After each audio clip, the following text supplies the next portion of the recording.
Et bonjour à tous, on se retrouve aujourd'hui pour les résultats de SmackDown du 3 mars 2023.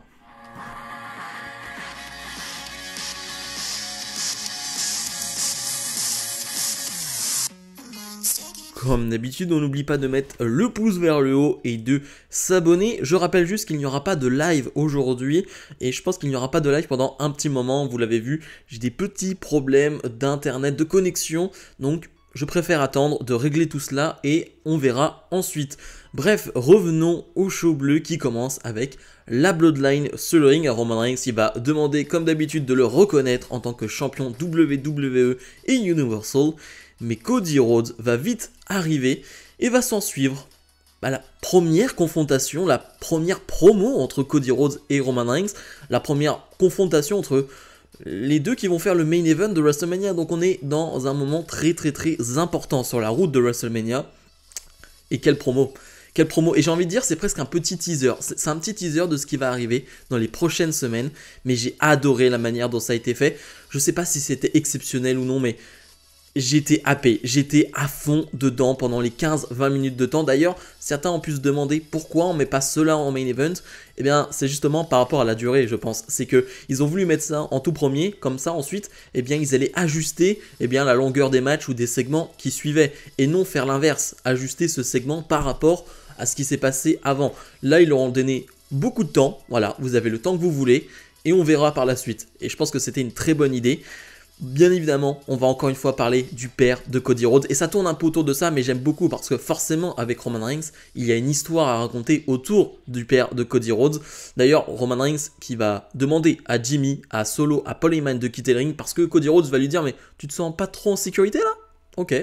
Bah Roman Reigns, il le prend au pied de la lettre et il va demander à ses membres de la Bloodline de s'en aller. Et ouais, ça va beaucoup parler du père de Cody Rhodes parce que Roman Reigns le dit, il a énormément de respect pour le père de Cody Rhodes, pour Dusty Rhodes, parce que c'est lui qui l'a entraîné, c'est lui qui, finalement, lui a fait croire qu'il était capable d'en arriver là, de faire des main events de WrestleMania, d'être le visage de la WWE, donc il lui doit beaucoup de choses. Et justement, Roman Reigns va lui dire, mais tu sais ce qu'il me disait sur toi? Eh bah rien. Il me parlait pas de toi. Alors je sais pas s'il parlait de toi à Seth Rollins, à Becky Lynch ou aux autres, mais avec moi il parlait absolument pas de toi, comme si tu n'existais pas. Et tu sens que Roman Reigns, c'est un peu une entreprise qu'il a depuis quelques semaines maintenant, c'est de mettre à mal Cody Rhodes mentalement, avec un Paul Heyman qui était venu à Raw déjà pour parler justement de cette relation Roman Reigns-Dusty Rhodes. Et Cody Rhodes, il commence à le comprendre. Il le dit, d'accord, donc depuis quelques semaines, c'était pas juste un message envoyé par Paul Heyman, c'était ce que tu pensais réellement toi au fond de toi. Et donc Paul Heyman était là pour faire ça. Bah tu sais quoi? À WrestleMania, ça devient donc une nécessité. C'était pas juste quelque chose que je dois faire pour ma famille ou quoi que ce soit, c'est une nécessité. Je dois te battre dans le main event de WrestleMania. Et les deux se serrent la main. Et là, ce que j'aime, c'est sur le visage de Roman Reigns, et je pense que vous l'avez tous vu, il n'y a plus de la confiance là. Il n'y a plus quelqu'un qui est sûr de lui. Il y a quelqu'un qui vient de rater son coup. Il y a un visage de quelqu'un qui est déçu et qui se dit « Mince, ça l'a pas touché. Ça l'a pas touché ce que j'ai fait. » Et au contraire, il est encore plus reboosté qu'avant. Donc vraiment, j'ai adoré. J'ai adoré parce que tu as un Cody Rhodes qui ressort de cette promo en mode « Ok, tu veux en jouer du côté personnel, bah moi ça me va. Moi ça me va, je vais aller à WrestleMania et je vais te battre. » Et un Roman Reigns qui est déçu, qui finalement, son plan ne fonctionne pas. Donc vraiment, excellente promo. Rhea Ripley fait face à Liv Morgan, un match de prestige entre guillemets, parce qu'on a deux finalistes du dernier Royal Rumble, donc c'est quand même pas mal. Un match qui va durer quoi, 6 minutes, quelque chose comme ça avec la pub. Et c'était vachement bien. Je trouve ça très intéressant d'avoir ce combat. C'était très malin de l'avoir. Il fallait l'avoir pour Rhea Ripley. Pour Liv Morgan, bon, on voit bien que la route vers WrestleMania s'assombrit, voilà, et ça on l'avait compris depuis quelques semaines, voire quelques mois, mais pour Rhea Ripley, c'était important de confirmer tout ce qui se passe pour elle là sur ces dernières semaines, et donc d'avoir de bons matchs. D'ailleurs, je ne l'ai pas dit, mais on est à Washington DC, et il y a 12 000 ou 13 000 personnes dans le public. Autant dire que ces derniers temps, les foules WWE sont impressionnantes. Voilà, on est souvent au-dessus des 10 000 et ça s'entend. Franchement, en termes de son, c'est impressionnant et ça fait vraiment plaisir. Rien qu'à regarder, tu prends beaucoup de plaisir. Donc ouais, on a ce match qui est vachement bon, ça marche toujours bien, Liv Morgan, Rhea Ripley, il n'y a rien à dire. Moi, il y a vraiment une prise que j'aime beaucoup et qui montre un des talents de Rhea Ripley, c'est Liv Morgan qui va porter, je crois, un énième Codebreaker. Finalement, là, on l'emporte un du haut du coin du ring. Et Rhea Ripley va le vendre à merveille. Elle vend très très bien, Rhea Ripley. C'est un gros gabarit, c'est quelqu'un de très costaud, très grande. Mais elle vend très très bien pour le coup.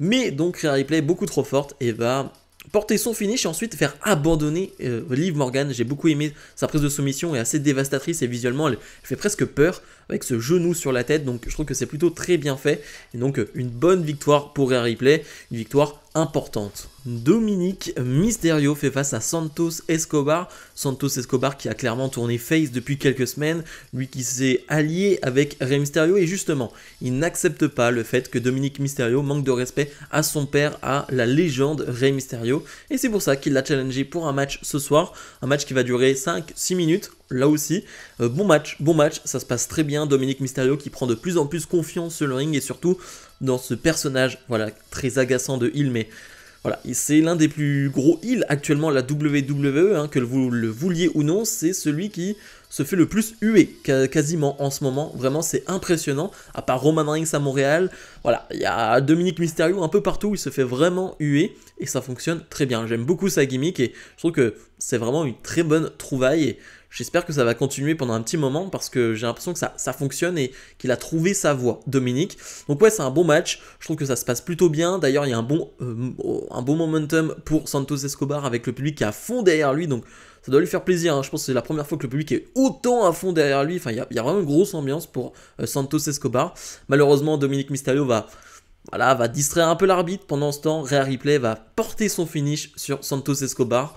Elle va le remettre sur le ring. Frog Splash de la part de Dominic. 1, 2, 3, victoire de Dominic. Bon, ça me va, c'est une victoire avec distraction, etc. C'est pas très grave. Mais après le match, Rey Mysterio, encore une fois, va venir parler avec Dominic. Et encore une fois, il va se faire frapper par Dominic. Alors, c'est vrai qu'on attend le moment où ça va exploser, on attend le moment où Rey Mysterio va péter les plombs, il va frapper son fils. Alors, hors contexte, ça peut être bizarre cette phrase, mais on est bien dans le catch. Hein, on est bien dans le catch, on attend le moment où Rey Mysterio va frapper son fils et... Parce que ouais, ça va être une délivrance pour tout le monde et je pense que ça va être un très très grand moment. Drew McIntyre est sur le ring et nous dit tout simplement eh bien qu'à 4 semaines de WrestleMania, eh bien il n'a pas de match à WrestleMania et ça l'énerve un peu. Du coup, eh bien il appelle Gunther, le champion intercontinental. Mais c'est Sheamus qui va arriver, Sheamus qui se sent trahi, Sheamus qui se dit eh bien, je pensais qu'on était amis, je pensais que finalement, voilà, on se disait tout et là finalement tu me trahis en fait en demandant ce match pour le titre intercontinental, tu sais ce que veut dire ce titre intercontinental pour moi, tu sais ce que ça veut dire dans ma carrière, et donc tu sais à quel point il est important. McIntyre va lui dire, bah ouais mais bon, t'es pas mon père, voilà, je fais bien ce que je veux, et Sheamus va lui dire, bah t'es vraiment le B-word, hein, le bâtard, hein. Il va lui dire, tu m'as trahi comme un bâtard, et donc McIntyre va lui dire, bah tu sais quoi, alors, vu que là on se dit les vérités, bon... T'as eu 2 fois ta chance pour le titre, t'as perdu à un moment donné, faut laisser ta place. Et c'est LA Knight qui va arriver sous vraiment une ovation, vraiment une énorme pop pour LA Knight. Finalement, les deux sur le ring n'écoutent même pas LA Knight qui, comme il l'a dit il y a quelques semaines, un WrestleMania sans LA Knight, ce n'est pas un bon WrestleMania. LA Knight, lui, va se faire interrompre par le New Day qui vont bien se moquer de LA Knight, justement, en lui disant... Tu veux un match à WrestleMania alors que tu n'es même pas capable de gagner un match à SmackDown. Karrion Kross va arriver lui aussi. Bref, ça va partir en cacahuète. Ça va se frapper dans tous les sens. À part Sheamus et McIntyre qui ne se frappent pas vraiment. Et c'est Karrion Kross qui va prendre un peu le dessus sur tout le monde. J'imagine qu'on va avoir un match à plusieurs la semaine prochaine ou quelque chose comme ça, peut-être une Battle Royale avec plusieurs membres qui étaient là aujourd'hui. Je ne sais pas, mais ce qui est bien, c'est que voilà, ça met un peu de prestige sur ce titre intercontinental. Tout le monde veut ce titre. Et là, on a quand même des beaux gros noms, donc ça m'intéresse beaucoup.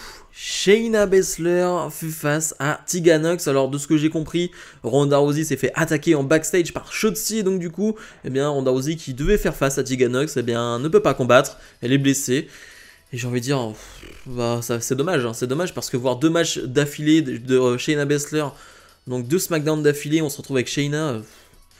Bah, en fait, c'est une tueuse d'ambiance. Vraiment, Shayna Baszler est une tueuse d'ambiance. L'ambiance est parfaite à DC, que ce soit pour les heels ou les faces, en tout cas. Il y a beaucoup d'ambiance. Et Shayna Baszler est arrivée. Le public en a rien à faire. Elle n'est même pas huée. Il n'y a même pas de réaction. Le public s'en fiche totalement. Et je vais le dire chaque semaine, c'est mort. Genre, c'est dommage, mais c'est fini.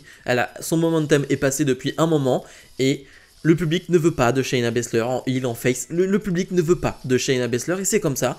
Le public est parfois difficile, mais c'est le public qui a raison au final. C'est le public qui décide, c'est le public qui paye ses billets. Et là, bah, le public n'en veut pas. Et depuis des mois et des mois et des mois, j'ai presque envie de dire depuis des années maintenant, le public n'en veut pas. Et ça fonctionne pas. Et donc ça ne va pas. Bon, elle va gagner en faisant abandonner Tegan Nox. Mais ça ne va pas fonctionner. Certes, Ronda Rousey va toujours procurer des réactions, même si c'est quand même beaucoup moins qu'avant. Et elle n'a plus l'aura d'avant. Mais Shayna, c'est mort. Vraiment, Shayna, c'est mort. Bobby Lashley, à la surprise générale, est à SmackDown, la superstar de Raw, eh bien, veut des réponses et veut parler à Bray Wyatt qui lui dit depuis 2 semaines eh bien, de s'enfuir, de courir. Et bah, Bobby Lashley, il n'est pas du genre à s'enfuir, il le dit, moi quand j'ai des problèmes, j'en parle et donc je veux parler à Bray Wyatt.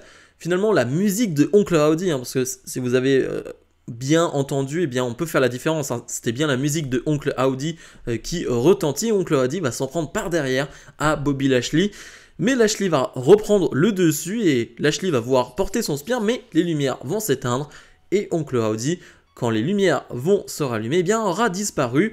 Voilà, on joue encore à des petits jeux avec Bobby Lashley et Bray Wyatt. Comme je l'ai dit la semaine dernière, je n'ai absolument rien compris à cette Firefly Funhouse. Là, bon, là, il n'y avait pas grand-chose à comprendre, juste on est dans cette guerre entre Lashley et Bray Wyatt. J'espère qu'on aura bientôt un face-à-face entre Bray Wyatt et Lashley, je pense, même dès la semaine prochaine, possiblement à Raw aussi, hein, parce qu'on a vu Bobby Lashley arriver à SmackDown, mais je ne serais pas étonné de voir Bray Wyatt venir du côté de Raw, personnellement. Donc voilà, moi je suis intrigué, encore une fois, tout n'est pas parfait. Comme je l'ai dit, hein, la Firefly Funhouse de la semaine dernière, je n'ai absolument rien compris, mais je suis quand même intrigué par cette histoire. Et le main event, Sami Zayn fait face à Solo Sikoa. Sami Zayn qui continue sa guerre contre la Bloodline.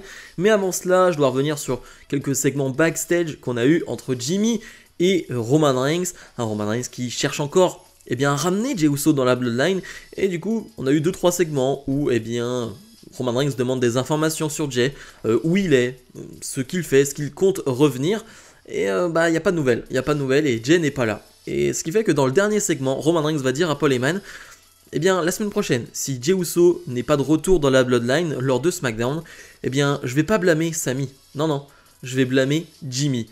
Et là, ça devient intéressant. Et ce qui fait que ce match est cool entre Sami Zayn et Solo Sikoa, mais je le trouve presque secondaire. Alors, vous allez peut-être me prendre pour un fou, mais c'est vrai que du coup, le match est assez court en plus. Il dure 6-7 minutes, quelque chose comme ça. Donc, voilà, il est bon, c'est un bon match. Encore une fois, je suis content de revoir des prises de Sami Zayn que je n'avais pas vues, parce que là, on voit le Sami Zayn babyface qu'on aime, qui est de retour, et donc il a tout un arsenal de prises qui revient avec.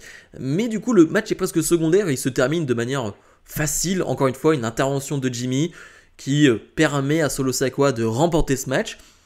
Et après le match, Solo Sikoa et Jimmy veulent s'en prendre à Sami Zayn, mais Sami Zayn arrive à s'en sortir, arrive à s'occuper de Solo Sikoa et à 2 doigts de porter des gros coups de chaise sur Jimmy, mais Solo Sikoa est bien là et donc Sami Zayn doit s'enfuir par le public. Mais du coup, t'as des gros plans sur Roman Reigns, t'as des gros plans sur Jimmy, et j'ai presque envie de dire que c'est presque secondaire ce qu'a fait Sami Zayn, mais là on est dans l'histoire Jimmy-Roman Reigns maintenant. Là on est dans ce truc de, ok, Roman Reigns il ne croit plus personne, Roman Reigns il en a rien à faire que ce soit Jimmy, Jey. Sami, il veut juste qu'on soit derrière lui, il veut juste qu'on soit des vrais membres de sa famille, et si tu n'obéis pas, si tu n'arrives pas à faire ce qu'il te demande, il va s'en prendre à toi. Et là, clairement, la semaine prochaine, ça risque de chauffer pour Jimmy si Jey Uso ne fait pas son retour. Donc là, j'ai envie de dire, c'était... Autant la semaine dernière, j'ai dit que c'était pas grand-chose, il s'était pas passé grand-chose, mais là, je trouve que c'est encore pire. Bilan de ce SmackDown, j'ai trouvé vraiment bon, que ce soit forcément l'introduction donc avec cet opener Cody Rhodes, Roman Reigns, j'ai trouvé ça parfait, il y a des bons matchs, il y a des bons segments dans l'ensemble, j'ai passé un vrai bon moment, vraiment j'ai passé un bon moment, surtout encore une fois, hein, je vais le répéter, mais parce que je le répète quasiment chaque semaine maintenant, mais quand tu as un public aussi investi de plus de 10 000 personnes, ça t'ambiance et ça te met vraiment dans un mood et ça vraiment te permet de vivre à 2000% un show, et là clairement je le vis à 2000% parce que le public est hyper investi, à part quand il y a Shayna Baszler, mais ça j'ai envie de dire un peu comme tout le monde. Donc ouais, j'ai passé un vrai bon moment et je suis hypé par la suite. Je crois que ça a été annoncé et je suis sûr que ça a été annoncé, donc un match à 5 pour déterminer le prochain challenger de Gunther à Mania. Donc ça c'est une très bonne chose. Et donc ouais, j'ai hâte de voir la suite, que ce soit Jimmy Uso, Jey Uso la semaine prochaine à SmackDown, ça va être intéressant de voir si Jey Uso va vraiment arriver, si Jimmy Uso va être pris à partie par Roman Reigns. Bref, j'ai hâte de voir la suite. Donc ma note, elle est sur un bon, on est sur un bon 8,5. 8,5 sur 10 pour le show bleu. Bref, comme d'habitude, n'oubliez pas de mettre le pouce vers le haut, de vous abonner. Et nous, on se retrouve, eh bien, dès la semaine prochaine pour d'autres vidéos. Salut, salut!